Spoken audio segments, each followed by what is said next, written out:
ఎలా కోటి మల్లు ఎలా కోటి నీది పూజ ఎప్పుడు చేద్దు మరువాక చేద్దు జల్లు జల్లున మల్లె పూలురాలంగా మైలారంగులల్లా మా దండి దేవా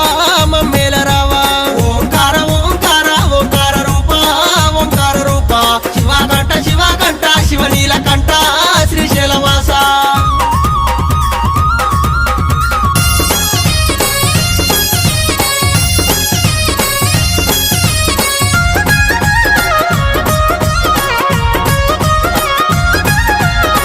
మైలారం గ్రామాన మానేరు ఒడ్డున స్వచ్ఛంగా వెలిసినవే స్వామి మల్లన్న